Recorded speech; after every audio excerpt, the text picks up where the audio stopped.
Hi Year 4. As you can see, I'm at school. Getting ready for some of you guys to come back this week, but lots of us are going to be staying at home. So I thought I'd read you a little story. I found this story when I was digging around in the cupboards, and as you guys know, I love a nice illustrated book. So I'm going to read this one today, and it's called The Cat Who Found His Way Home. It's got amazing illustrations that are really detailed, so have a little look as I'm reading through.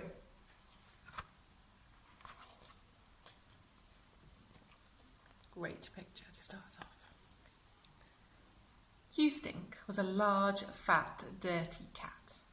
And like most cats, he did not like washing.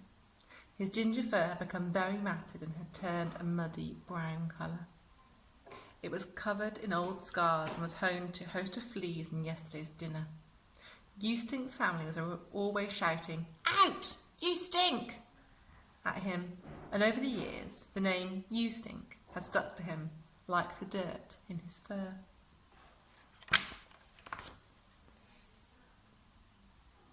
Eustink loved his family, especially Jessica, but he felt sad. He had a feeling in his whiskers that did not really appreciate all that he did for them. Eustink sorted out the clean washing and ironing. He tested the food. Too salty?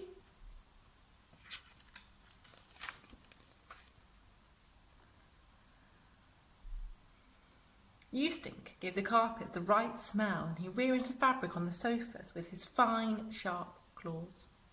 Eustink helped the children with their piano lessons.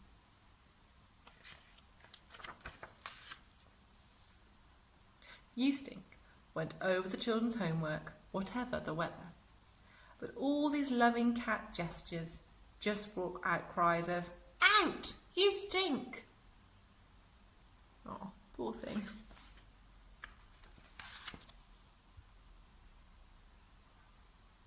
One busy morning, Eustink found an old armchair on the pavement. He decided to climb right inside and have a little cat nap. He was fast asleep when the rag and bone man came with his horse and cart and took the armchair away. A rag and bone man is somebody who comes around and collects up, not necessarily rubbish, but things that can be recycled and be reused. He was still fast asleep when the chair was unloaded in the scrapyard. Uh-oh.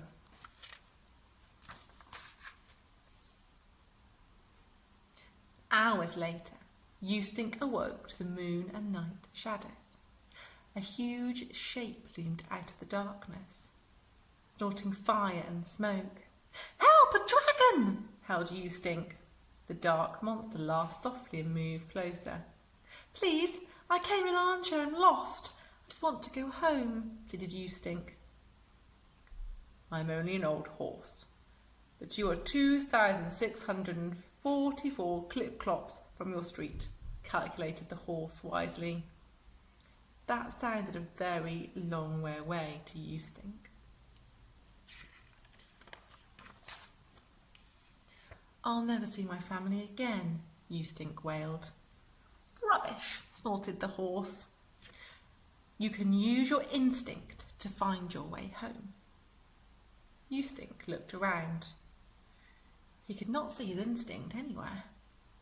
The horse explained that most intelligent animals, he paused and looked closely at Eustink, have a feeling inside them.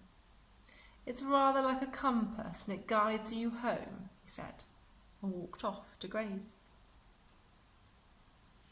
Beautiful picture. You guys see all the different details in there.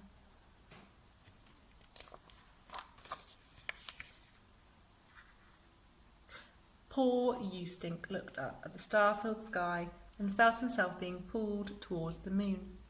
He followed moonbeams all night until he came to a river. He ran along the banks, but there was no bridge, and the moon mocked him as it danced on the water. He leapt on the moon's reflection, but it shattered into 100 broken moondrops, each one containing a new moon. Splash!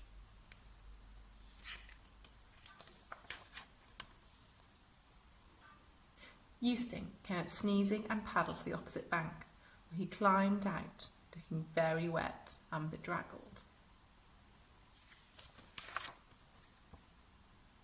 But still, Eustink's home and the moon called to him, and he ran on through fields of poppies, sweet-smelling herbs and weeds until his paws felt sore and his tail drooped.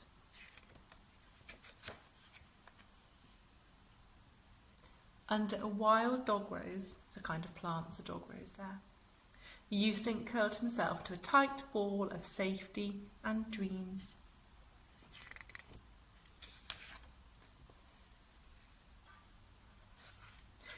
In the dawn of the morning, the first rays of sun woke Eustink.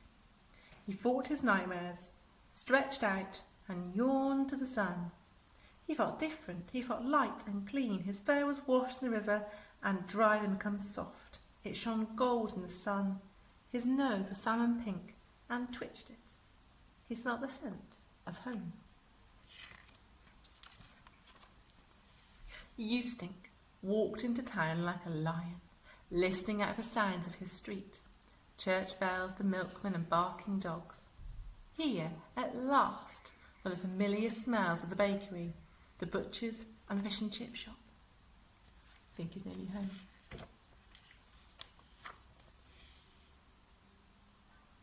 Eustink climbed into his garden. He was home. Jessica saw him first and hugged him until she squeezed nearly all his purrs out of him. Because cats purr when they're happy.